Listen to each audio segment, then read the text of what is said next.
Meu nome é Kali Frost. Sou tenente da Marinha dos Estados Unidos e tenho 34 anos. Na última terça-feira, sentado sozinho em meus aposentos na base, verifiquei um bilhete da Powerball que comprei por impulso e descobri que tinha acabado de ganhar 50 milhões de dólares. Meu corpo inteiro ficou dormente enquanto eu olhava para aqueles 6 números alinhados em uma fileira de alinhamento impossível e perfeito. Mas, depois que o choque inicial passou, uma decisão fria e clara se formou em minha mente. Eu não contaria a ninguém da minha família sobre esse dinheiro. Veja bem, eu tenho uma longa e exaustiva história como fundo de resgate emergencial da minha família em Ohio. Se você está ouvindo esta história, adoraria que você tirasse um tempinho e deixasse um comentário para me dizer de onde você está ouvindo. Antes de contar sobre a Operação Homecoming, o teste de lealdade que criei secretamente para ver quem era meu verdadeiro time, vá em frente e clique em curtir e se inscrever, porque esta história real de traição e lealdade pode mudar para sempre a maneira como você enxerga as pessoas que você chama de família. A tela do meu celular lançou uma luz azul estéril sobre o meu quarto, iluminando 6 números, 50 milhões de dólares. Não houve gritos de alegria, nem danças comemorativas. Como oficial de logística, meu mundo gira em torno de ordem, processo e controle. Meu cérebro não viu uma oportunidade inesperada. Viu um influxo maciço e não programado de ativos que exigiam gestão estratégica imediata. Uma lista de verificação silenciosa e automática começou a percorrer minha mente: contratar assessoria jurídica, obter assessoria financeira, estabelecer protocolos de segurança. Sentei-me na beira da minha cama impecavelmente arrumada, no meu pequeno e espartano quarto na base naval de San Diego. Pela janela aberta, o ar salgado trazia o distante e rítmico bater das ondas contra a costa. Eu contemplava o infinito Oceano Pacífico. Naquele momento de fortuna inimaginável, nunca me senti tão sozinho. Essa riqueza repentina não era uma ponte que me conectava a uma nova vida. Era um abismo que me separava de tudo o que eu entendia. A estrutura e a meritocracia da Marinha foram meu lar, minha família, minha identidade por mais de uma década. Esse dinheiro era o caos, a anarquia em forma numérica. A primeira pergunta que se impôs em meio ao choque não foi: que carro dos sonhos comprarei ou para onde viajarei? Foi uma pergunta fria, pragmática e profundamente triste: em quem posso confiar? Antes que a gravidade do número pudesse ser totalmente registrada, outro pensamento, nítido e claro como uma ordem, cortou o ruído: um teste, um exercício de campo de lealdade. Para executar aquele exercício, eu precisava da isca certa, uma crise plausível, urgente e emocionalmente carregada. Minha mente pousou no meu último exame físico. O médico da Marinha, folheando meu prontuário, apontou para uma sombra em um raio-x antigo. Ainda tenho aquela lembrancinha do golfo, tenente, disse ele, um pequeno pedaço de estilhaço alojado profundamente no músculo perto da minha coluna. Era inerte, inofensivo, um pedaço adormecido do meu passado. Mas eles não sabiam disso. Era o pretexto perfeito. O plano se formou com eficiência militar. Eu os chamaria. Eu diria que os estilhaços haviam migrado, que agora pressionavam um aglomerado de nervos. Eu lhes diria que enfrentaria uma cirurgia de alto risco com uma longa recuperação, complicada por despesas que meu seguro militar não cobriria integralmente. Era uma completa invenção, uma mentira cuidadosamente construída. Mas era uma mentira projetada para desenterrar uma verdade que eu havia passado toda a minha vida adulta tentando ignorar. Minha primeira ligação foi para meu pai, Robert. O telefone tocou 3 vezes antes que ele atendesse, e fui imediatamente assaltado pelo rugido entusiasmado de um locutor de futebol americano universitário. O Ohio State Buckeyes estava jogando. É claro que eu praticamente conseguia sentir o cheiro da cerveja e dos pretzels através do telefone. Touchdown, gritava a TV ao fundo. O que foi? Meu pai rosnou, com a voz tensa pela irritação de ter sido tirado do jogo. Respirei fundo e contei minha história, com a voz cuidadosamente controlada para soar preocupada, mas não histérica. Sua resposta foi imediata. Cala, você tem certeza de que esses médicos não estão sendo dramáticos demais? Você sabe como esses caras do Departamento de Assuntos de Veteranos e do Exército podem ser, resmungou ele. Olha, só me mande um detalhamento dos custos quando receber. Vou colocar em uma planilha, fazer os cálculos e ver se algo parece fora do lugar. Era meu pai, o contador aposentado. Meu medo de vida ou morte não era uma questão para o coração. Era uma fatura a ser auditada. Em seguida, minha mãe, Eleanor. Sua reação foi uma aula magistral de preocupação performática, uma inspiração profunda, um turbilhão de ai, minha querida. Ai, que horror, sua voz ficando mais aguda a cada sentimento vazio. Mas a energia frenética durou menos de 30 segundos. Seu tom mudou abruptamente, tornando-se prático, quase enérgico. Bem, disse ela, como se estivesse resolvendo um simples problema doméstico, a primeira coisa que você deve fazer é vender esse seu carro.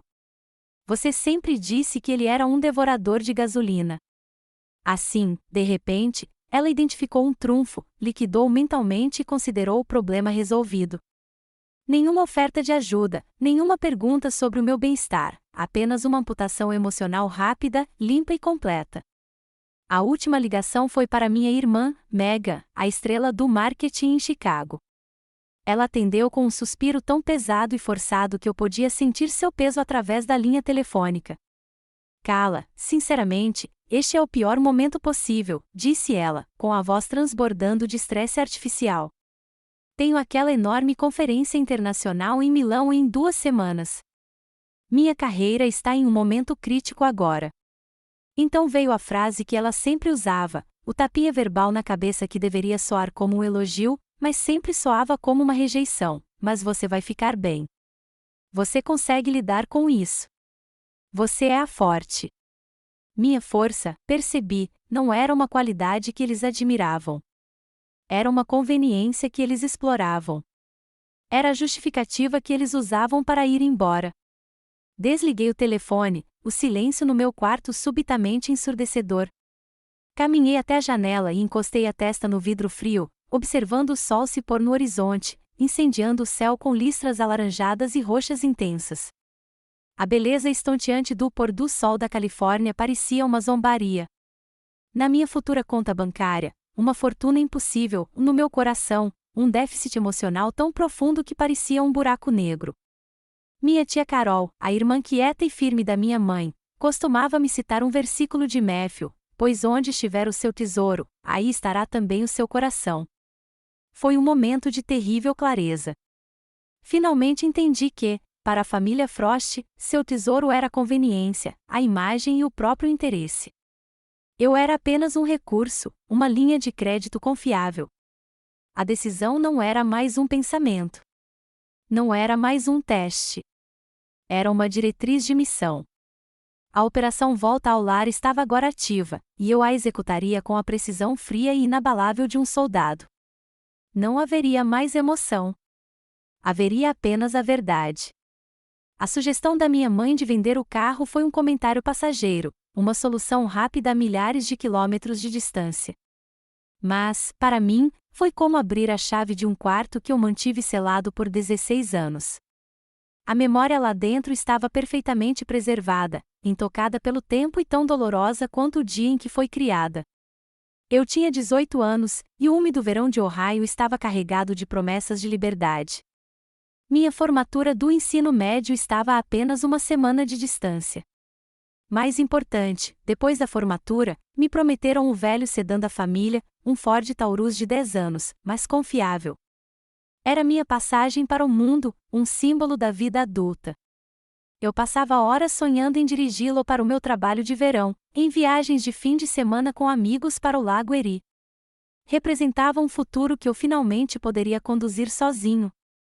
Então, uma semana antes da cerimônia, meu irmão mais velho, Léo, o empresário residente da família, chegou em casa com uma dívida de jogo que ameaçava engoli-lo por completo. Lembro-me dos meus pais me sentando à mesa da cozinha, com um rosto sério.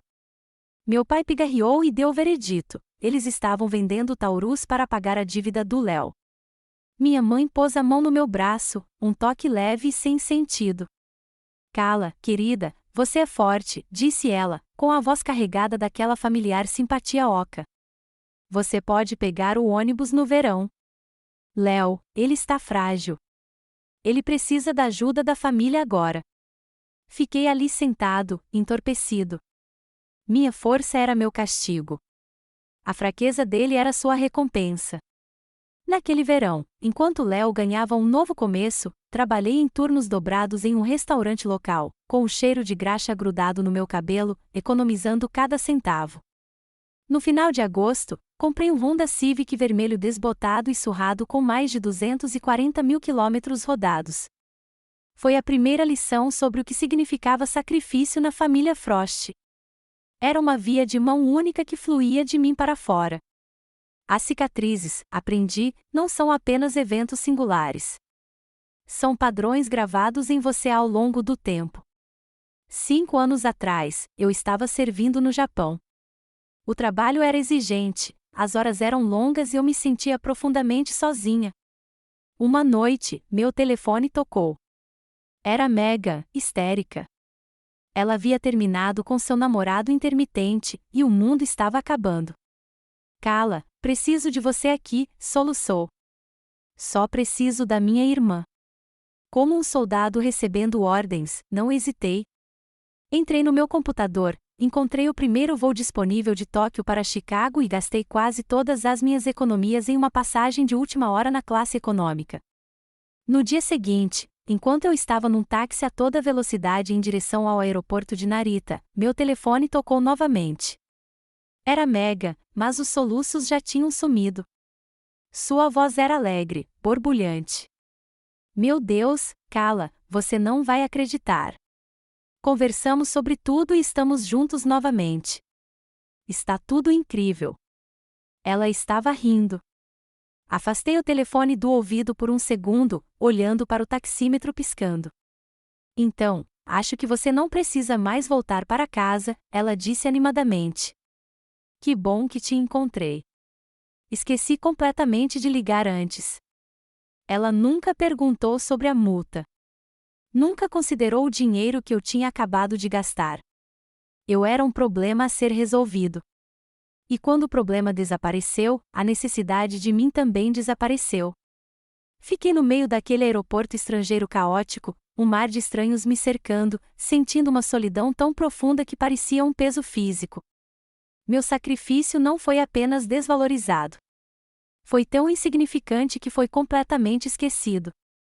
Os cortes mais profundos, no entanto, muitas vezes não vêm de grandes traições, mas de pequenos atos deliberados de me fazer sentir invisível.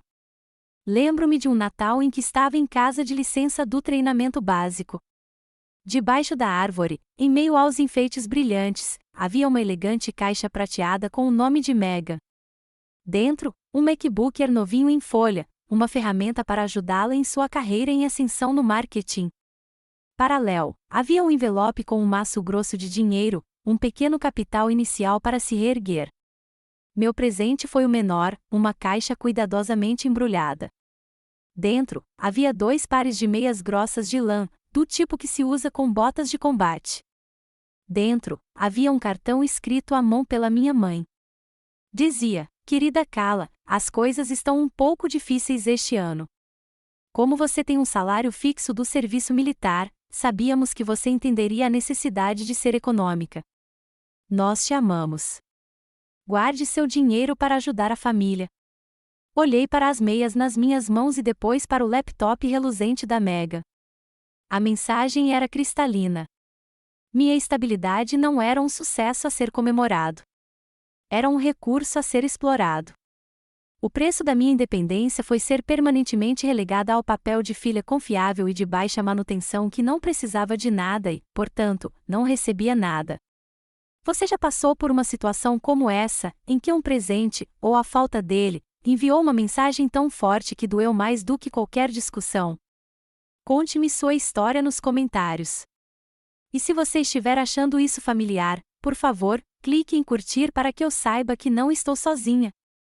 Cada uma dessas memórias é um ponto no mapa, um mapa da minha própria geografia emocional. Quando liguei os pontos naquela noite no meu quarto em San Diego, a imagem que emergiu foi nítida e inegável. Eu não era uma filha nem uma irmã. Eu era a rede de segurança, a gestora de crises, o investimento de baixo risco que sempre dava certo. A disciplina e a autoconfiança que tanto trabalhei para construir, as qualidades das quais eu mais me orgulhava, eram as mesmas qualidades que minha família usava como justificativa para sua negligência. Eles sabiam que eu não cairia, então nunca sentiram necessidade de me segurar. Foi então que uma citação de uma palestra de Brené Brown que eu tinha assistido online veio à minha mente: você não pode pedir compaixão a pessoas que não têm a capacidade de demonstrá-la. Foi um momento de aceitação dolorosa. Eu não podia mudá-los. Esperar que fossem diferentes era uma tarefa inútil. Parada ali, olhando para os destroços do meu passado, eu sabia que aquele teste que eu estava conduzindo não era um ato de raiva. Era a conclusão lógica e inevitável de uma vida inteira sendo tratada como um meio para atingir um fim. Era um ato de sobrevivência. Minha jornada solitária começou às 4 horas no comando de treinamento de recrutas em Great Lakes, Illinois. Enquanto meus amigos do ensino médio iam à reunião de orientação de calouros e às festas da fraternidade, eu rastejava sob o arame farpado na lama congelante. Cada músculo gritava, cada articulação doía, mas uma voz dentro da minha cabeça era mais alta do que o berro de qualquer instrutor: você vai conseguir. Não tem ninguém em casa para ligar quando você quiser desistir. A Marinha não me transformou em marinheiro. Ela me deu uma família substituta, uma que operava com base em um código de mérito, confiança e dificuldades compartilhadas, não em linhagens e favoritismo. Essa solidão, a dura realidade de que eu não tinha rede de segurança, tornou-se meu combustível. Era uma força que nascia da minha falta de escolha a não ser forte. Eu não era apenas mais um recruta na arena. Eu era o homem de Theodore Roosevelt na arena, com o rosto marcado por poeira, suor e sangue, lutando bravamente porque não tinha outra opção. Nos meus primeiros anos como marinheiro alistado, antes de ganhar minha comissão, o salário mal dava para sobreviver em uma cidade tão cara quanto San Diego. Mas minhas obrigações financeiras não eram só minhas. Os telefonemas de Ohio eram frequentes e previsíveis. Era sempre a voz da minha mãe, tensa e preocupada, explicando alguma nova crise que meu irmão Léo havia inventado. O carro dele quebrou. Ele teve uma conta médica inesperada. Precisava de capital para mais uma ideia de negócio imperdível. As conversas sempre terminavam da mesma forma: Cala, você poderia me enviar uma coisinha para ajudar seu irmão este mês? Então, consegui um segundo emprego. Depois de um dia inteiro de serviço na base, troquei de uniforme e peguei o ônibus para o centro da cidade, para o Gaslamp Quarter. Das 18 horas à meia-noite, 5 noites por semana, eu era garçonete em um movimentado restaurante italiano. Lembro-me daquelas noites em um borrão de exaustão, o cheiro constante de alho e lula frita grudado no meu cabelo, a dor nos meus pés tão profunda que parecia que eu estava andando sobre vidro. A parte mais difícil era a viagem de ônibus de volta para a base.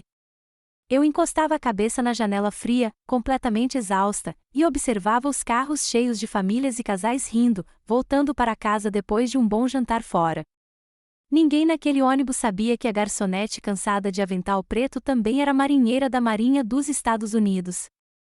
E ninguém na minha família, aqueles que descontavam os cheques que eu enviava, jamais considerou o custo. Eles apenas sabiam que o dinheiro chegava na hora certa.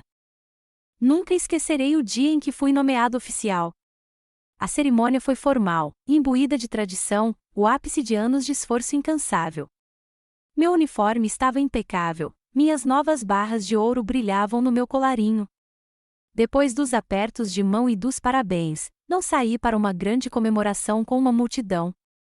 Entrei no meu velho Honda vermelho desbotado, aquele que comprei com o dinheiro do restaurante, e dirigi até uma churrascaria em Little Italy, um lugar por onde eu sempre passava, mas nunca sonhei em entrar.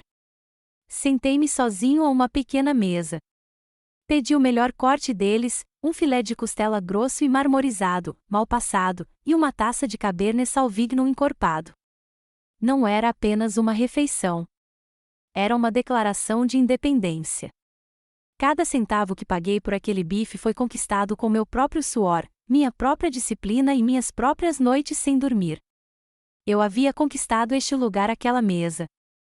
Eu havia construído esta vida para mim, tijolo por tijolo, com dor. Foi uma vitória silenciosa e solitária, mas o sentimento de orgulho que me invadiu era mais caloroso e poderoso do que qualquer elogio vazio que minha família pudesse ter oferecido. Era real. Era meu. E era algo que eles nunca poderiam me dar e nunca poderiam tirar. O salário daquele primeiro oficial era mais dinheiro do que eu jamais tinha visto de uma só vez. Não fui às compras. Não atualizei meu carro. A primeira coisa que fiz foi ir a uma lojinha de presentes e comprar um delicado medalhão de prata. Coloquei-o numa caixa e enviei pelo correio para minha tia Carol. Ela foi a única pessoa que me enviou um cartão, um simples cartão Hallmark com uma nota de $10 dentro, quando parti para o acampamento de treinamento. A lembrança daquela pequena gentileza me sustentou em tantos momentos difíceis. Meu presente para ela não foi apenas um agradecimento. Foi o reconhecimento de uma aliança verdadeira e incondicional. Mais tarde naquela noite, depois do meu solitário jantar comemorativo, sentei-me no meu carro, no estacionamento do restaurante, observando as luzes do porto. A solidão que eu sentira antes fora substituída por uma silenciosa sensação de realização. Percorri os contatos do meu celular, meu polegar pairando sobre os nomes familiares: pai, mãe, Megan, Léo. Não senti nada além de uma dor surda e cansada. Continuei rolando a tela, e então meu polegar parou. Jenna, minha melhor amiga do ensino médio. Não nos falávamos há meses, perdidos nas correntes de nossas vidas ocupadas. Uma onda de hesitação me invadiu. E se fosse constrangedor? E se não tivéssemos nada a dizer? Deixei a dúvida de lado e apertei o botão de chamada. Ela atendeu no segundo toque. Cala Frost, em que canto do mundo você está agora? Sua voz era exatamente a mesma, calorosa, um pouco alta e completamente genuína. Não havia julgamento, nem intenção, apenas amizade pura e descomplicada. Naquela única frase, uma pressão que eu nem sabia que carregava há anos começou a se dissipar. Pela primeira vez em muito, muito tempo, senti que finalmente conseguia respirar. Jenna, eu disse, com um pequeno sorriso no rosto, estou em San Diego. Ei, você está livre neste fim de semana? Aquele telefonema foi o primeiro passo para sair da minha ilha deserta. Foi um sinal, um chamado para o resgate e o primeiro passo para construir um novo tipo de família. Nos encontramos em um pequeno café em La Jolla, o tipo de lugar com cadeiras descombinadas e arte local nas paredes com vista para o Pacífico. Cheguei cedo, com o estômago revirado por uma energia nervosa que eu não sentia há anos. Quando Jenna entrou, ela examinou a sala e seu rosto se abriu num sorriso tão familiar que fez meu peito doer. Ela correu e me envolveu em um abraço tão forte que eu pude sentir os anos de distância se dissiparem. Ela se afastou, segurando-me pelos ombros, a testa franzida com genuína preocupação. Meu Deus, Cala, você está muito magra, disse ela. Foi a primeira coisa que ela disse, e a observação simples e maternal, algo que minha própria mãe nunca havia dito, quase me fez chorar. Ficamos sentadas por horas, com uma cafeteira esfriando entre nós. Contei tudo a ela. Bem, quase tudo. Deixei de fora o bilhete premiado da loteria, mas contei o resto: a pressão esmagadora do meu trabalho, a profunda desconexão com a minha família, a sensação torturante de estar à deriva, sem amarras com nada nem com ninguém. Contei a ela sobre a cirurgia falsa, o teste que eu estava fazendo e os resultados deprimentemente previsíveis. Jenna não ofereceu um único chavão ou solução fácil. Ela apenas ouviu. Ela sentiu, sem tirar os olhos dos meus, e em seu olhar firme, vi a mensagem que eu estava desesperada para receber: eu te ouço. Eu acredito em você. Você não é louca. Aquela sensação de ser verdadeiramente vista, de ser validada, foi como uma âncora caindo no meio do meu próprio furacão interno, me mantendo firme pela primeira vez em muito tempo. Naquele domingo, ela apareceu no meu apartamento minimalista na base. Não estava de mãos vazias. Nos braços, segurava um grande recipiente Tupperware. Tchau, anunciou, colocando no meu pequeno balcão da cozinha. Não aceite substitutos. Esta é a receita autêntica de chili de Cincinnati da minha avó. Ela levantou a tampa e o ar se encheu com um aroma rico e inconfundível de canela, cravo e um toque de chocolate amargo, o aroma característico das nossas raízes compartilhadas em Ohio. Era apenas uma refeição simples, mas era muito mais do que isso. Era uma mensagem transmitida pela comida. Eu me lembro de quem você é e de onde você veio. Naquela noite, sentamos no chão da minha sala, comendo chili com espaguete e uma montanha de queijo cheddar ralado, como fazíamos quando éramos crianças. Colocamos um filme antigo, uma comédia boba dos anos 80 que nós dois tínhamos visto umas 100 vezes. E rimos até doer a barriga. Pela primeira vez em mais de uma década, eu não me sentia como a Tenente Frost, a oficial competente. Eu não era a Kala, a caixa eletrônico da família. Eu era apenas a Cassie, meu apelido de infância, sentada com a minha melhor amiga. A solidão que tinha sido minha companheira constante começou a parecer um pouco menos sufocante. Na Marinha, os SALS têm um ditado: nunca lute sozinho. Eu estava começando a entender que isso também se aplicava à vida fora do combate. Eu estava construindo minha própria unidade. Alguns dias depois, ainda surfando naquela pequena onda de esperança, decidi fazer outra ligação, desta vez para minha tia Carol. Ela era a irmã mais nova da minha mãe, uma enfermeira aposentada que vivia uma vida tranquila em uma pequena cidade de Ohio. Contei a ela a mesma história inventada que contei aos outros, me preparando para outra rodada de decepções. A reação dela foi profundamente diferente. Não houve pânico, nem banalidades, nem conselhos financeiros não solicitados. Ela ficou em silêncio por um longo momento, apenas ouvindo. Então, sua voz surgiu na linha, calma e firme como o facho de um farol em meio à tempestade. Cassie, disse ela, usando o nome que só ela e Jenna usavam, de quanto você precisa? Tenho um pouco da minha poupança para a aposentadoria. Posso transferir para você hoje. Não se preocupe nem por um segundo em pagar. Fiquei em silêncio, atordoada. Tia Carol, uma mulher que vivia com uma pensão fixa de enfermeira, estava disposta a me dar tudo o que tinha sem hesitar, sem fazer perguntas. A generosidade era tão pura, tão incondicional, que parecia um golpe físico. Expôs a natureza transacional do meu relacionamento com meus pais e irmãos da maneira mais brutal. Tia Carol, não. Isso não é necessário, finalmente consegui dizer, com a garganta apertada de emoção. Eu só precisava ouvir a sua voz. Estou sempre aqui para você, querida, disse ela suavemente. A qualquer hora. Aquele telefonema foi um farol. Era a prova de que a verdadeira lealdade, a verdadeira família, não eram um mito. Elas simplesmente viviam em um lugar diferente do que eu procurava.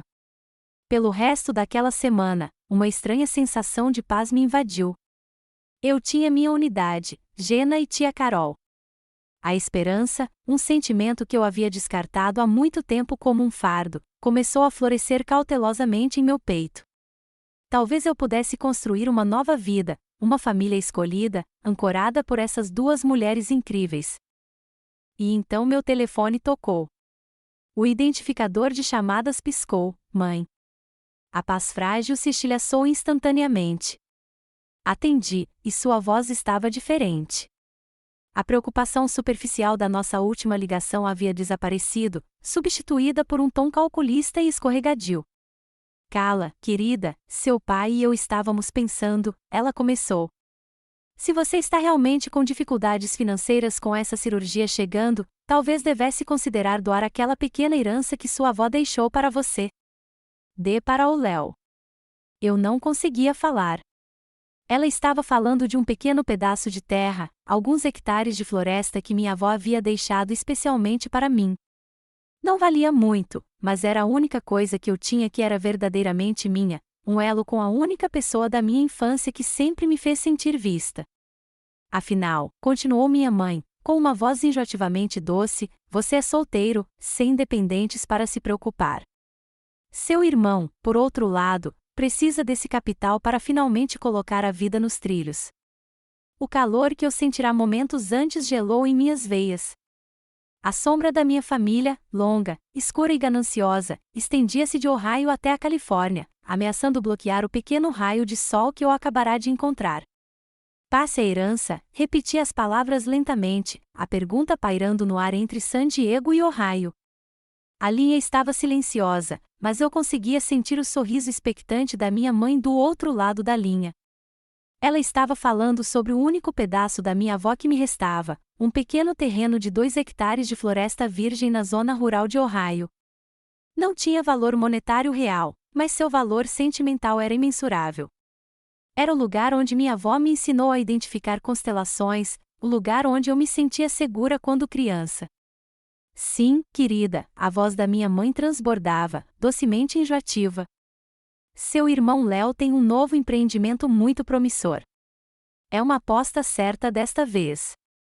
Esta pode ser a oportunidade que finalmente o permitirá andar por conta própria. E quando você ajuda seu irmão, você está ajudando a família inteira. Meu sangue gelou. Eles sempre vieram atrás do meu dinheiro, do meu tempo, da minha energia. Mas aquilo era diferente. Era uma invasão. Eles não estavam mais apenas se aproveitando do meu presente. Agora tentavam se apoderar do meu passado, liquidar minhas memórias para mais um dos planos fracassados de Léo. Queriam me despojar de tudo, tudo em nome da família. Senti uma estranha sensação de distanciamento, como se eu fosse um estrategista observando a manobra de flanqueamento de um inimigo. Em seu livro, O Dom do Medo, Gavin de Becker escreve sobre confiar na intuição, reconhecendo os indicadores pré-incidentes que sinalizam perigo. Minha intuição não estava mais apenas sussurrando. Estava gritando. Eles não eram apenas negligentes. Eram predadores e tinham sentido a fraqueza. Alguns dias depois, meu pai ligou. A auditoria aparentemente estava concluída e agora era a hora da palestra. Não se falou em resultados de futebol desta vez. Sua voz era sombria, autoritária, a voz que ele usava quando estava prestes a transmitir o que considerava profunda sabedoria. Cala, sua mãe me contou sobre a ideia da Terra, começou ele, sem preâmbulos. Acho que é um curso de ação muito lógico em uma família. Todos têm um papel a desempenhar. Seu papel sempre foi ser o pilar de sustentação estável. Você não pode deixar que emoções pessoais temporárias comprometam a integridade estrutural desta família. Integridade estrutural. Ele falava da nossa família como se fosse um prédio, e eu não passasse de uma parede de sustentação, um pedaço frio de concreto cujo único propósito era sustentar todos os outros. Meus sentimentos não eram válidos. Eram uma ameaça à fundação. Escutei em silêncio, meus dedos ficando brancos enquanto eu agarrava o telefone, o plástico rangendo sob a pressão. Não disse nada. Meu silêncio sempre fora meu escudo, mas eu estava começando a perceber que também era meu consentimento. A operação psicológica em larga escala começou no dia seguinte, orquestrada por Megan. As mensagens de texto começaram a chegar, não uma ou duas, mas uma campanha constante e calculada de manipulação. Nunca eram perguntas diretas sobre a minha saúde. Em vez disso, eram mensagens melosas, projetadas para minar minha determinação. Ei, mana, eu sei que você está passando por muita coisa, mas pense desta forma: ajudar o Léo a ter sucesso é, na verdade, um investimento no seu próprio futuro também. Então vieram as fotos, imagens digitalizadas e borradas da nossa infância, nós três em um balanço, olhando de soslaio para o sol, nós três com suéteres de Natal feios. Cada uma vinha com uma legenda como: sinto muita falta da nossa família hoje ou lembre-se de como sempre nos apoiamos. Era uma campanha clássica, uma aula magistral de culpa e nostalgia, criada para me lembrar de um passado que nunca existiu de fato. O mais insultuoso veio numa tarde de quarta-feira. Era um link para um artigo da Forbes intitulado Estratégias Eficazes para Gerenciar Dívidas Médicas. Abaixo dele, Megan havia digitado: achei que isso poderia ser útil para você. Amo você.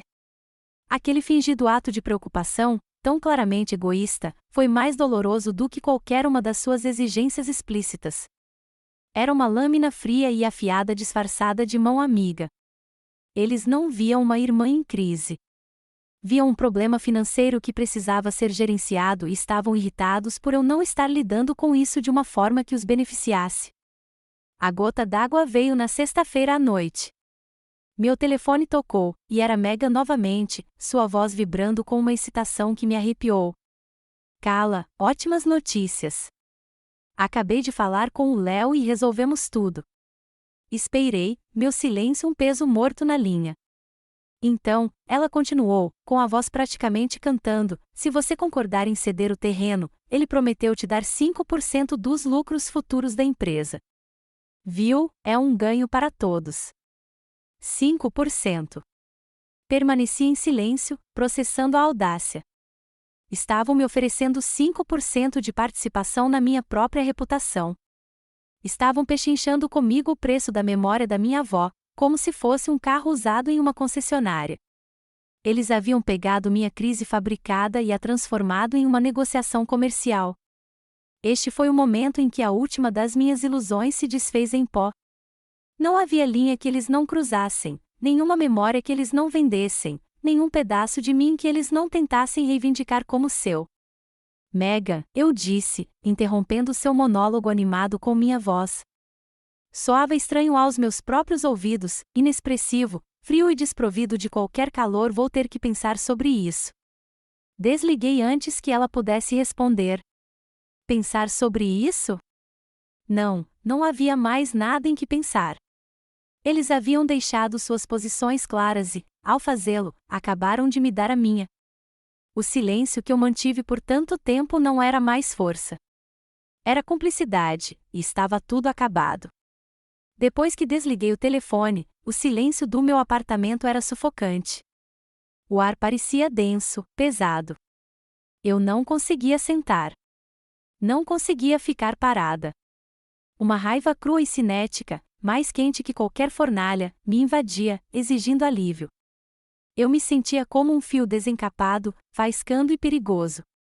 Sem pensar, peguei minhas chaves, saí correndo do apartamento e comecei a andar, com passos largos e agressivos, rumo às cegas à praia de Coronado. O ar da noite era cortante e frio, um vento úmido do Pacífico cortava minha camisa fina, mas não era páreo para o inferno que ardia em minhas entranhas. 5%. O número era um tamborilar implacável contra o interior do meu crânio, acompanhando o ritmo duro e punitivo das minhas botas na calçada. 5%. Eles tinham mercantilizado meu amor. Quantificaram a memória da minha avó e decidiram que valiam os míseros 5% de algum lucro futuro imaginário de um dos esquemas fadados ao fracasso de Léo. Será que me viam como um tolo? Uma criança simplória tão desesperada por um resquício da aprovação deles que eu trocaria minha alma por ela? Cada passo na areia era uma nova acusação. Durante anos, eles tomaram meu dinheiro, desviando meus salários suados para tapar os buracos em suas vidas irresponsáveis. Eles tomaram meu tempo, me puxando para seu vórtice interminável de crises fabricadas. Eles tomaram minha força, a mesma disciplina que nunca se preocuparam em cultivar em meus irmãos, e a usaram como uma desculpa conveniente para sua própria negligência. E agora, sentindo que eu estava encurralado, acreditando que eu estava financeiramente incapacitado e emocionalmente quebrado, eles vieram atrás da última coisa que me restava de pura. Eles vieram atrás da minha dignidade. Cheguei à beira da água, onde as ondas negras, salpicadas de espuma branca e furiosa, quebravam e se agitavam na escuridão. Era um espelho perfeito para o caos dentro de mim, e eu me soltei. Abri a boca e gritei. Não era uma palavra. Era o som de 34 anos de raiva engolida, de palavras reprimidas, de lágrimas silenciosas, um grito cru e gutural de dor e fúria que rasgou minha garganta. O rugido das ondas o encontrou, o abraçou e o engoliu inteiro. Ninguém mais no planeta ouviu, mas eu ouvi. E no silêncio ressonante que se seguiu, eu soube que finalmente ouvirá minha própria voz. A luta subitamente evacuou meu corpo, deixando-me fraco e vazio. Caí de joelhos na areia fria e úmida, a luta substituída por um desespero profundo e desolado. Observei as ondas, um ciclo implacável de avanço e recuo, de poder e rendição. Durante anos, fui eu, correndo para consertar, pagar, resolver, apenas para ser arrastado de volta, um pouco mais de mim corroído a cada maré. Chega, sussurrei, as palavras quase inaudíveis contra o vento. Chega. Minha vida inteira tinha sido um exercício de seguir as regras deles, ser a boa filha, ser a irmã responsável, ser a soldada disciplinada. Eu havia aderido ao código de conduta tácito que eles haviam estabelecido para mim desde o nascimento. Mas eu o via claramente agora, iluminada pela luz áspera da ganância deles. O jogo sempre fora manipulado. O livro de regras da família Frost tinha apenas uma cláusula central, escrita em tinta invisível em todas as páginas: Kala se sacrificará. Kala proverá. Kala suportará. Kala não reclamará. Bem, esta noite, eu estava incendiando aquele livro. Esta noite, eu estava escrevendo minhas próprias regras de combate. Eu não era mais um soldado alistado seguindo cegamente ordens em sua cadeia de comando disfuncional. A partir daquele momento, eu era o comandante da minha própria vida. O lema não oficial da Marinha é sempre forte, sempre corajosa. Parada ali, tremendo de frio, finalmente entendi o que aquilo significava. Coragem não era apenas enfrentar fogo inimigo em uma zona de guerra. A verdadeira coragem era enfrentar os inimigos insidiosos da sua própria vida, aqueles que dizem te amar enquanto te desmantelam sistematicamente, pedaço por pedaço. A caminhada de volta para o meu apartamento foi diferente.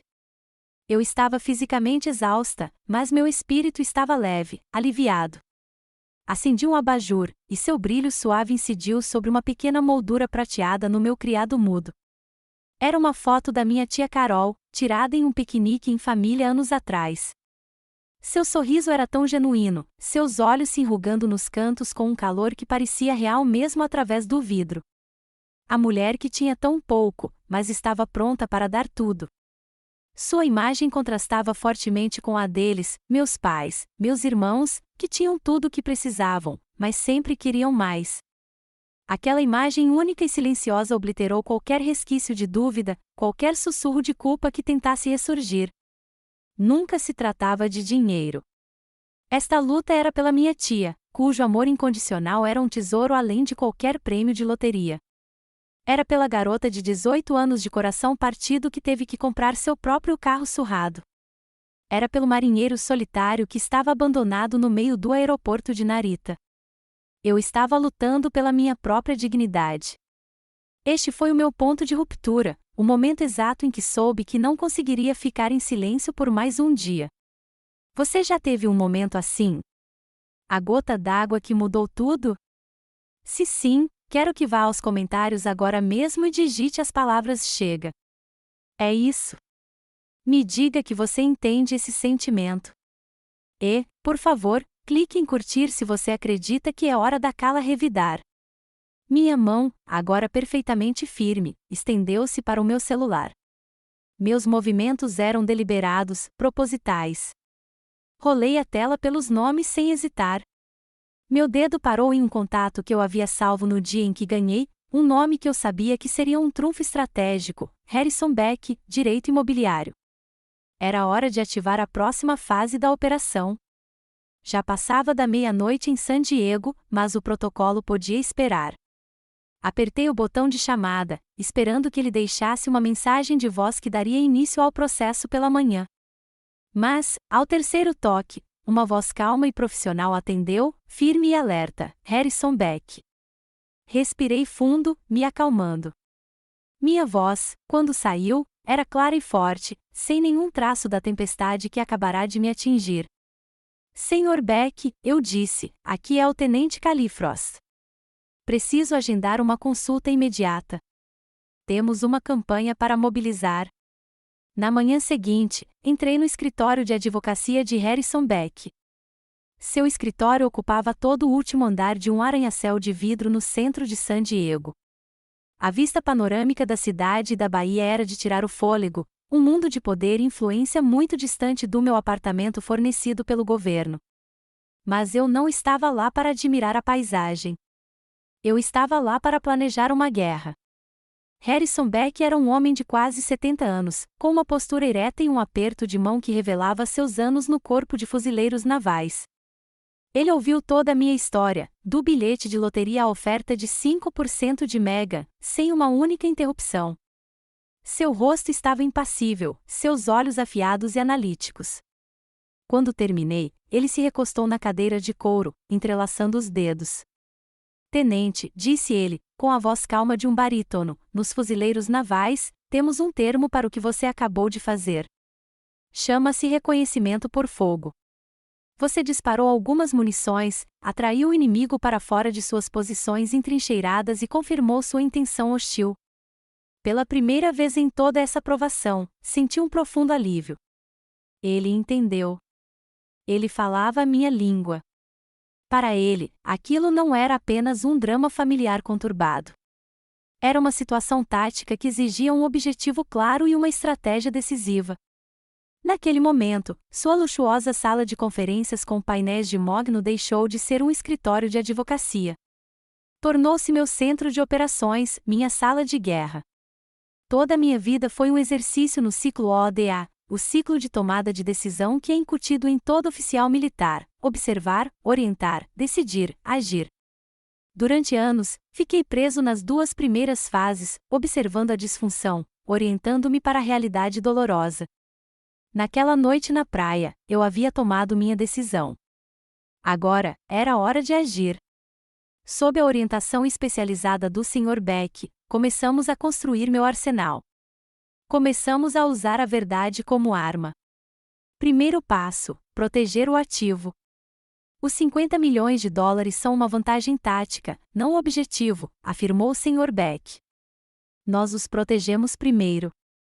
Em poucas horas, ele iniciou o processo de aplicação dos ganhos em uma série de fundos anônimos cuidadosamente estruturados. Ele explicou que isso tornaria o dinheiro virtualmente invisível e legalmente intocável, protegendo-o de quaisquer reivindicações futuras ou tentativas de extorsão emocional.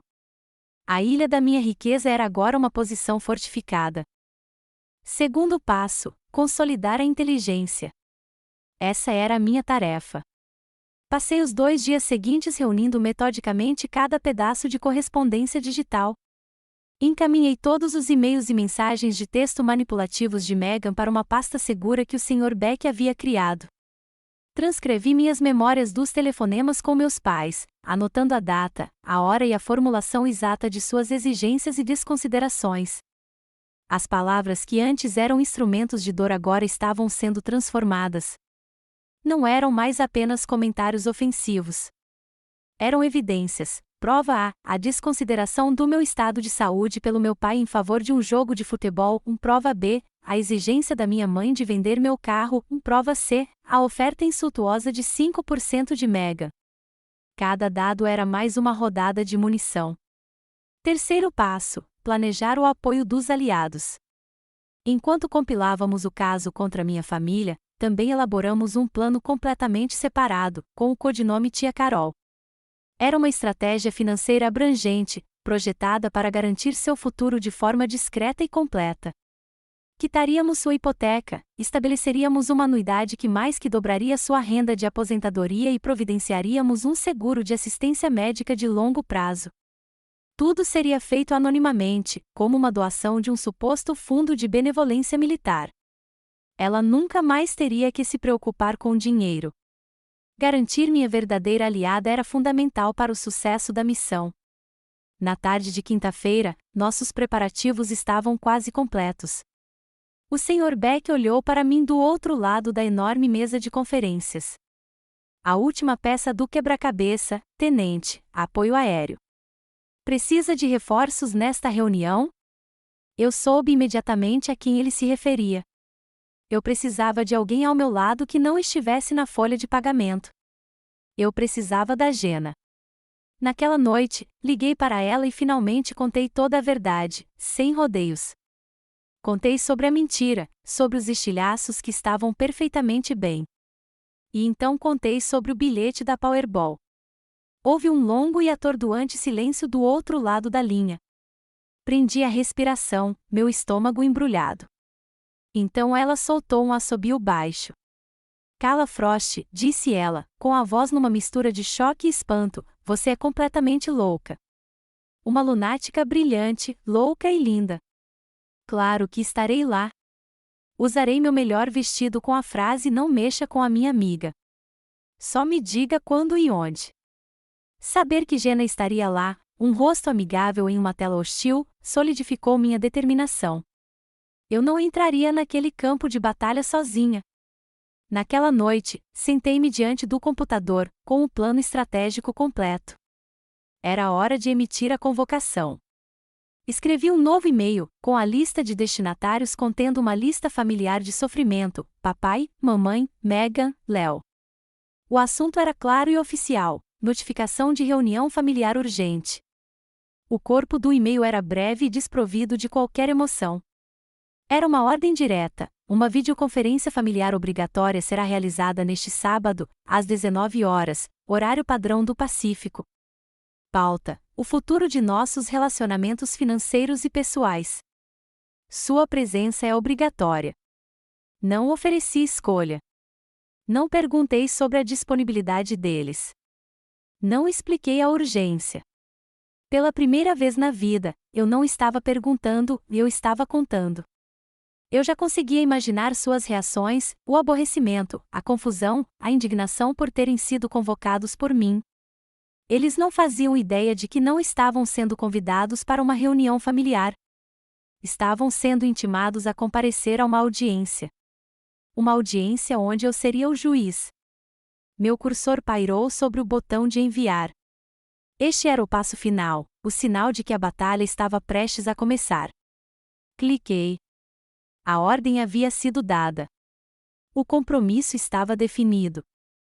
Precisamente às 19 horas de sábado, meu cursor pairou sobre o link.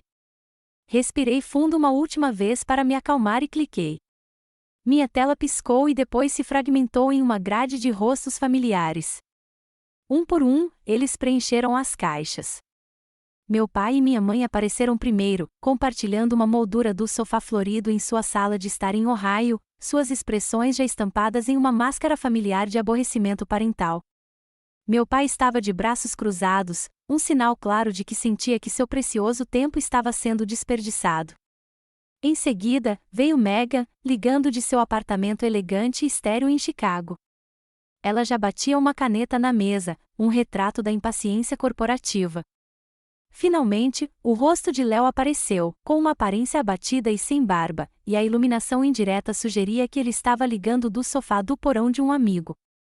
Eu, no entanto, havia preparado meu ambiente meticulosamente. Estava sentado à minha mesa no escritório em casa, vestindo meu impecável uniforme branco de serviço da Marinha, aquele reservado para ocasiões formais. As insígnias douradas de oficial no meu colarinho brilhavam sob a luz focada da luminária de mesa. Atrás de mim, perfeitamente centralizada e drapeada com precisão militar, estava a bandeira americana. Não haveria ambiguidade hoje sobre quem detinha a autoridade naquela sala. Obrigada a todos por comparecerem, comecei, com a voz intencionalmente monótona, perfeitamente equilibrada, isenta de qualquer inflexão emocional. Era o tom imparcial e profissional que eu usava para apresentar um briefing de missão.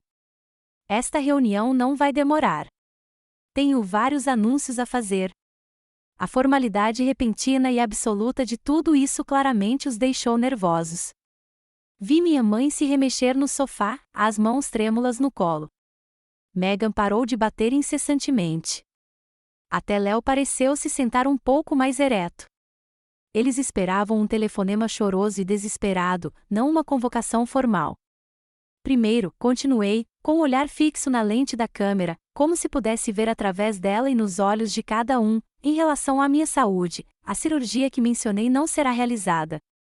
Após uma consulta final, os médicos concluíram que os estilhaços não representam uma ameaça imediata e que a intervenção cirúrgica é desnecessária neste momento. Consequentemente, a crise financeira a que aludi é inexistente. Uma onda de alívio visível, quase cômico, tomou conta de seus rostos. Vi os ombros da minha mãe caírem enquanto ela colocava a mão no peito. Léo soltou um suspiro silencioso. Mas o alívio deles foi imediatamente substituído por uma confusão aguda e coletiva. Eu tinha acabado de remover a crise que supostamente era o motivo daquele encontro. Eles estavam ali para negociar os termos da minha rendição, e eu tinha acabado de informá-los de que não havia guerra. No entanto, eu disse, minha voz diminuindo uma fração de decibel, aguçando-se até ficar fina, o teste que realizei de fato produziu um diagnóstico, não da minha coluna, mas da condição terminal desta família. Deixei meus olhos vagarem lentamente de uma caixa de vídeo para outra, uma comandante revisando suas tropas. Na última semana, enquanto enfrentávamos o que apresentei como uma emergência médica que mudaria a vida, nenhum de vocês 4 me fez uma única pergunta humana fundamental. Estão com medo? O silêncio que se seguiu foi denso, pesado e acusatório. Minhas palavras pairaram no espaço virtual entre nós, inegáveis e condenatórias. Em vez disso, minha voz agora estava fria e dura como aço. Recebi um pedido de uma planilha para auditar minha dor. Recebi da minha avó uma proposta comercial para liquidar a única lembrança que tenho. E da minha irmã, recebi uma oferta generosa de 5% dos lucros da minha própria generosidade forçada. Parei novamente, deixando o peso de suas ações individuais se abater sobre eles.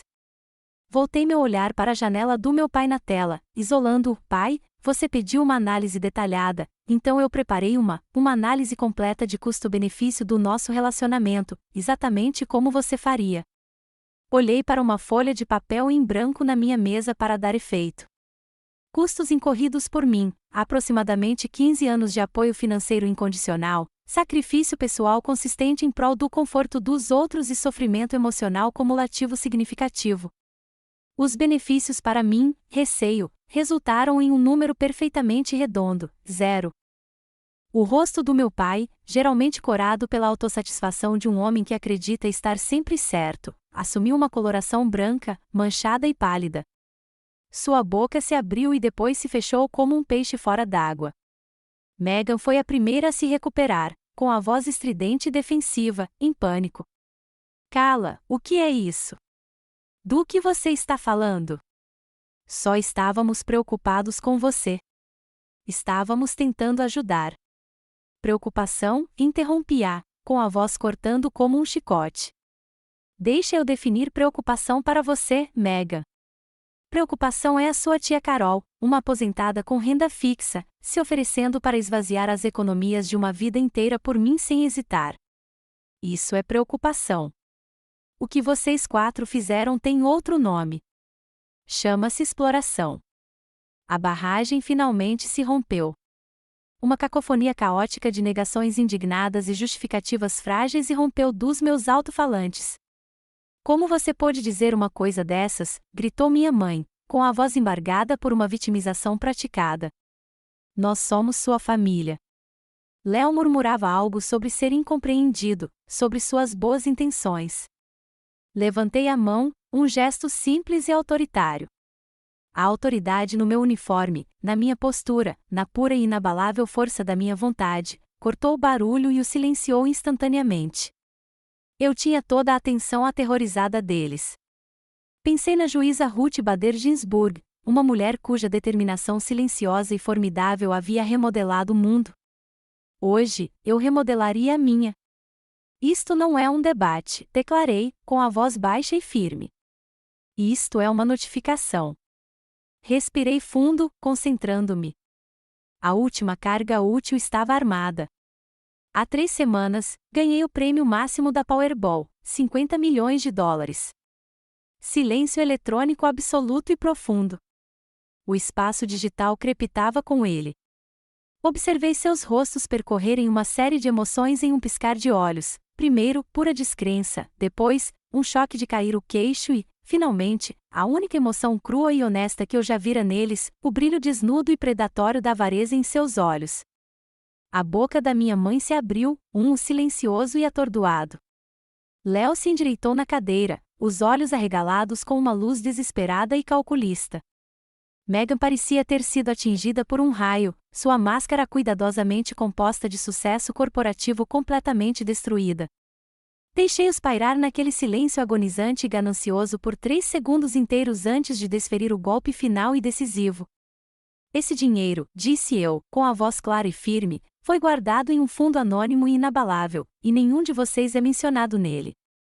Esta audiência está encerrada. Não esperei por uma resposta. Não lhes dei a satisfação de uma única palavra. Meu mouse se moveu com precisão rápida e cirúrgica. Cliquei no botão vermelho Encerrar reunião, mergulhando-os de volta em seus mundos separados e silenciosos, deixando-os sozinhos com nada além dos escombros de sua ganância e da verdade atordoante e ensurdecedora. No momento em que cliquei em Encerrar reunião, um silêncio profundo e ecoante tomou conta do meu escritório. A adrenalina que me percorria, límpida e intensa, começou a diminuir, deixando um rastro de exaustão profunda e exaustiva. Não houve nenhum soco triunfante, nenhuma comemoração. Vencer uma guerra contra a própria família não parece uma vitória. Parece uma tragédia. Então meu telefone, que eu havia deixado na mesa, começou a vibrar. Não vibrou apenas, convulsionou, zumbindo e acendendo como um alarme frenético. Uma enxurrada incessante de chamadas e mensagens de texto, o tremor secundário. Peguei-o e olhei para a tela, dezenas de chamadas perdidas, uma torrente de mensagens de texto. Abri minha caixa postal e escutei. A voz da minha mãe soou primeiro, carregada de lágrimas teatrais, acusando-me de ter um lado cruel e de destruir esta família. Então chegou meu pai, não uma mensagem de voz, mas um e-mail longo e confuso com o assunto: suas ações irracionais e prejudiciais. Nele, ele explicava logicamente como minha decisão era prejudicial à integridade estrutural a longo prazo da família Frost. Léo enviou uma série de mensagens desesperadas e com erros de ortografia, implorando por uma chance de se explicar, prometendo que desta vez mudaria. Mas a mensagem que realmente capturou a essência da ilusão deles veio de Mega. Foi uma única mensagem concisa que soou com uma clareza arrepiante: você não pode fazer isso conosco, Cala. Você está destruindo a reputação desta família. Já parou para pensar no que as pessoas vão dizer? Lá estava. Em meio a uma implosão familiar cataclísmica, sua principal preocupação eram as relações públicas, não os relacionamentos, não a dor, mas a imagem. Olhei para a mensagem dela e não senti mais raiva. Simplesmente não senti nada, um vazio vasto e silencioso. Apertei o botão de ligar na lateral do meu celular e o segurei até a tela ficar preta. A tempestade deles não era mais a minha tempestade para enfrentar. Na manhã seguinte, Gena me encontrou na minha cafeteria favorita, a de Lajola. Ela me trouxe um café grande e um croissant, colocando-os na mesa como uma oferta de paz. Você, Callie Frost, é um astro do rock, disse ela com um sorriso largo. Eu teria pago uma boa grana para ser uma mosca na parede por aquela ligação. Seu humor era um bálsamo, mas então sua expressão se suavizou. E agora? Você vai simplesmente cortar o contato com eles? Ficar totalmente sem contato? Pensei por um momento, girando o café na minha xícara. Não, respondi, a resposta soando clara e correta. Um desligamento completo é uma reação emocional. Cansei de reações emocionais. De agora em diante, vou agir estrategicamente. Levantei os olhos e encontrei os dela. Estou estabelecendo um novo conjunto de regras de engajamento. Gena se inclinou para a frente, intrigada. Meu relacionamento com eles agora será diplomático, expliquei. Será educado. Será distante e baseado na demonstração de respeito. Se eles cruzarem o limite, eu me desligarei. Nenhuma outra chamada de emergência será atendida. Nenhum resgate financeiro será emitido. A porta não será fechada com força e trancada, mas será fortemente vigiada. Naquela tarde, sentei-me ao computador para redigir um documento final. Era um e-mail endereçado aos 4. Ao escrevê-lo, senti uma estranha sensação de calma. A raiva havia se dissipado, restando apenas a dura e clara verdade. Escrevi que minha decisão não fora um ato de punição, mas um ato de autopreservação. Pensei na oração da serenidade, um simples trecho de sabedoria que, de repente, me pareceu profundo. Deus, concede-me a serenidade para aceitar as coisas que não posso mudar, a coragem para mudar as que posso e a sabedoria para distinguir uma da outra. Eu não podia mudá-los. Era um fato que eu agora aceitava. Mas tive a coragem de mudar os termos da minha interação com eles. Durante anos, digitei, servi como rede de segurança desta família. Agora preciso ser eu mesma. Terminei a carta afirmando que uma parte de mim provavelmente sempre os amaria, mas que meu amor não era mais um cheque em branco para eles descontarem.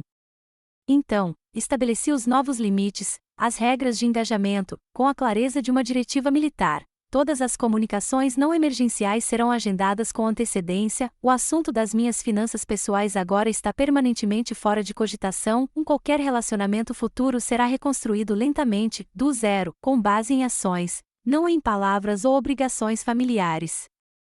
Depois de clicar em enviar, um peso que eu nem sabia que carregava, uma mochila enorme e invisível, carregada de 34 anos de culpa e obrigação, foi tirado dos meus ombros. Era a sensação dolorosa e libertadora de uma amputação necessária. O membro havia sumido, e doía, mas eu sabia que finalmente poderia me curar. Mais tarde naquela noite, quando o sol começou a se pôr, fiz uma última ligação, uma ligação diferente. Liguei para Harrison Beck. Senhor Beck, eu disse quando ele atendeu, é Cala Frost. Gostaria que o senhor executasse o plano para minha tia Carol. O plano era simples, mas belo em sua eficiência. Envolvia uma série de transações anônimas que pagariam o saldo restante da hipoteca dela, estabeleceriam um fundo que financiaria uma anuidade, garantindo a ela uma aposentadoria confortável e sem preocupações, e incluiriam uma passagem aérea de primeira classe, sem data marcada, para San Diego, válida a qualquer momento. Um único cartão seria enviado com a papelada inicial. Não haveria explicação, nem grande anúncio. Diria apenas: para minha companheira de equipe mais leal, eu te amo, Cala. Esta ação final não era sobre dinheiro. Era sobre redistribuir meus ativos. Eu estava me desfazendo do empreendimento tóxico e fracassado da minha família biológica e investindo profundamente, integralmente, na família escolhida que havia provado seu valor. Eu estava construindo um porto onde a lealdade era correspondida com lealdade, e onde o amor não era um fardo, mas o tesouro supremo e mais precioso. 1 ano se passou.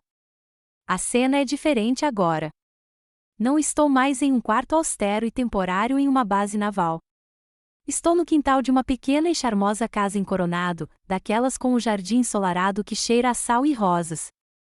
À minha frente, uma fileira de girassóis se ergue imponente, com suas faces amarelas brilhantes voltadas para o azul infinito do Oceano Pacífico. Estou vestindo jeans e uma camiseta simples, não um uniforme. Ao meu lado, minha tia Carol está ajoelhada, cuidando delicadamente de um canteiro de tomateiros. Ela se mudou para cá há 6 meses, depois de muita persuasão gentil. Sua risada, um som que eu não tinha percebido o quanto sentia falta, tornou-se a trilha sonora diária da minha nova vida. Ela afaga a terra ao redor de uma planta em desenvolvimento, com as mãos enrugadas, mas firmes. Veja bem, Cassie, diz ela, olhando para mim com um sorriso, as coisas só florescem em solo bom. Suas palavras são simples, mas carregam o peso de uma verdade profunda, uma metáfora perfeita para a vida que agora cultivo com cuidado e amor. Jenna vem quase todos os fins de semana, trazendo histórias barulhentas e caóticas de sua sala de aula do ensino fundamental e uma garrafa de vinho barato e alegre. Nós 3 nos tornamos nossa própria pequena unidade, uma família forjada não pelo sangue, mas pela escolha, respeito e refeições caseiras comidas na varanda dos fundos. Meu relacionamento com minha família em Ohio ainda existe, mas foi renegociado para uma distância segura e diplomática. Há telefonemas ocasionais e programados nos feriados. Cartões de aniversário educados são trocados. Não há mais drama, não há mais pedidos de dinheiro, não há mais guerra emocional. Há apenas uma aceitação silenciosa e mútua dos limites que tracei. Eles ficam do lado deles da linha, e eu fico do meu. Não é caloroso, mas é pacífico. E depois de uma vida inteira de turbulência, passei a valorizar a paz acima de tudo. Os ganhos da loteria não ficaram intocados em um cofre. O dinheiro, como um soldado, precisa de uma missão.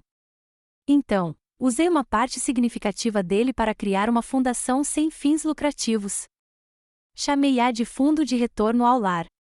Sua missão é simples: fornecer uma rede de segurança para os militares e suas famílias durante a transição para fora do exército. Oferecemos aconselhamento financeiro, assistência para a recolocação profissional e auxílios emergenciais para aqueles que se encontram em crise sem ninguém para quem recorrer.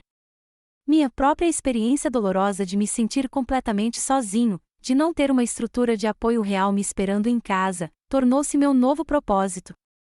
Eu não era mais um soldado lutando uma guerra.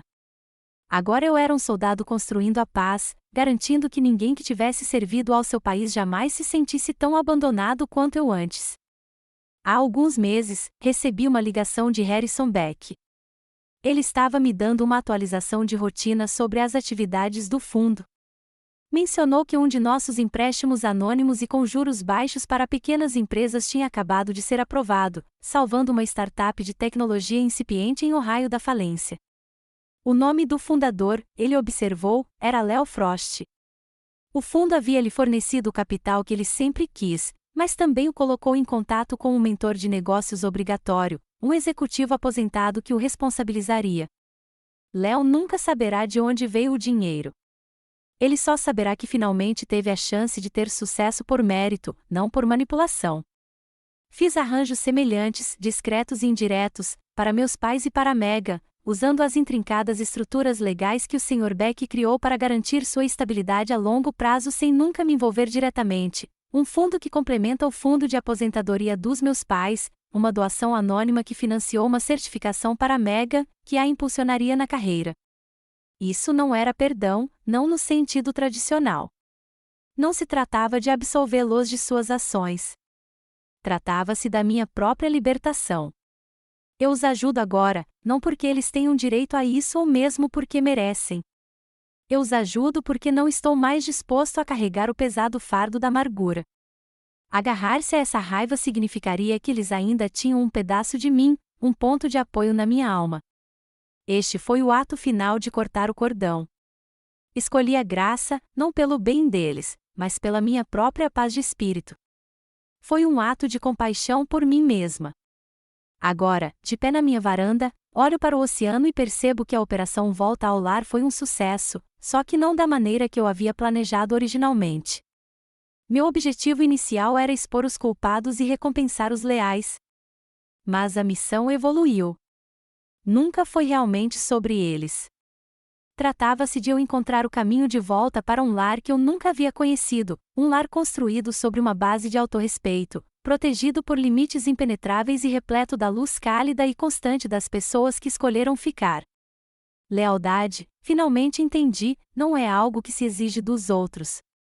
Não é uma dívida que se pode cobrar ou uma transação que se pode negociar. É algo que se constrói primeiro para si mesmo. É o compromisso inabalável de honrar o próprio valor, de proteger a própria paz e de investir o coração apenas onde o solo é bom. E essa, justamente aí, é a herança mais valiosa de todas. Obrigada por compartilhar este tempo comigo e por ouvir a minha história. Minha operação Volta ao Lar chegou ao seu fim em paz, mas sei que, para muitos de vocês, a jornada está apenas começando. Se a minha história me ensinou alguma coisa, é que construir uma vida de paz começa com a coragem de traçar o seu primeiro limite. Nos comentários abaixo, ficaria honrada se você compartilhasse pelo menos uma palavra que represente o seu próximo passo. Talvez seja coragem, limite ou simplesmente paz. Suas histórias importam. Para mais histórias reais que nos fortalecem e nos lembram de que nunca estamos verdadeiramente sozinhos, inscreva-se no canal e compartilhe com alguém que precisa ouvir que não há problema em escolher a si mesmo. Obrigada por ser minha companheira de equipe.